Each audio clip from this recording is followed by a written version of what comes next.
words ugly, no count, nobody will love you, you'll be worth nothing, who will have you, and always being said fat was always what I've always known growing up, and the situation in the family that I had, as everybody calls it now, dysfunctional families. But I didn't understand it that way as a child growing up. We went to church.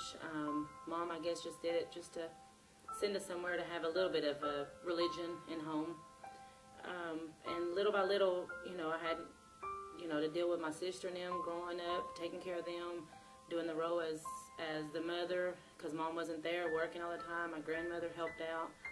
It was very hard to know that everybody depended on you. And then, I got married, I had my boys, and still I was getting away to try to, find someone that appreciated me. I know my boys appreciate me, and I think my husband does sometimes, but it's hard.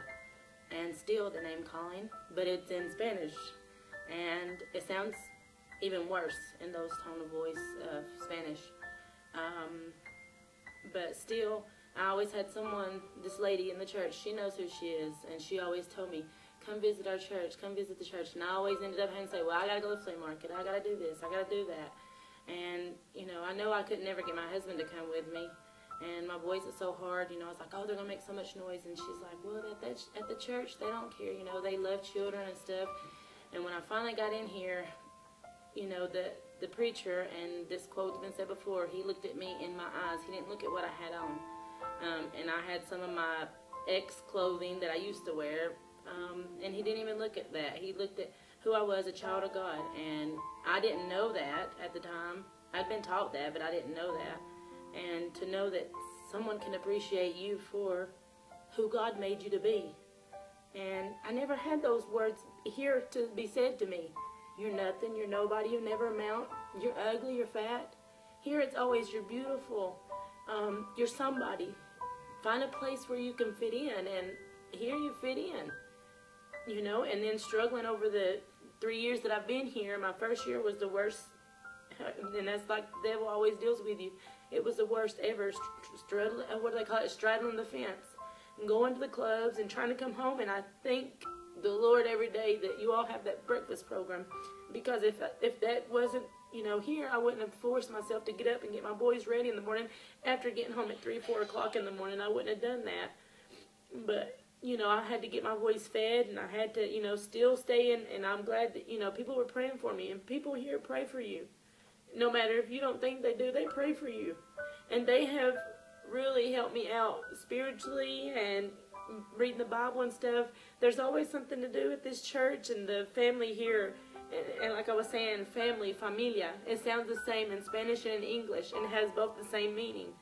And my family was, like I said, dysfunctional. But here, yeah, we all have our little picks and, little issues or whatever, but there's always someone here that you can say that is your family.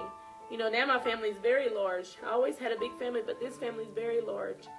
And, my testimony, about saying that I would never amount to anything. And now a lot of people can tell you that if I'm not here, where's she at? Where's she been?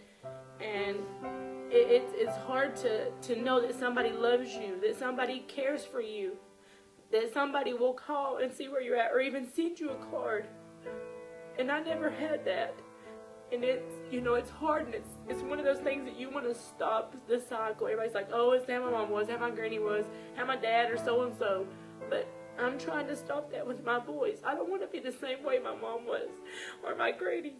And I know that a lot of y'all have these same issues and commit sin over and over and over. It's because the devil wants you on his side. He doesn't want you to have anything better. And I have been homeless, I have been without food, I have been without a lot of stuff. But with this family here, they will make a way and help you out.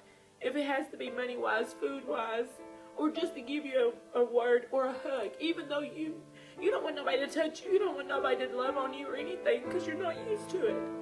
But God knew that before you even had that feeling, so He sent these people, the loving people of this church, to love on you, to give you hugs, to give you kisses, to give you words, or even just to tell you, where you been? I missed you. been here 3 years now, and my son got baptized. I rededicated my life, and I got baptized, and I've seen a lot of things, good things in this place. And I mean, I just appreciate everybody. Y esta es mi familia. This is my family. And I just love you all and thank you all for everything that you've done for me. My name is Eulalia Moreno, but everyone here knows me as Tootie. And Graysville Church of God has left a mark in my life.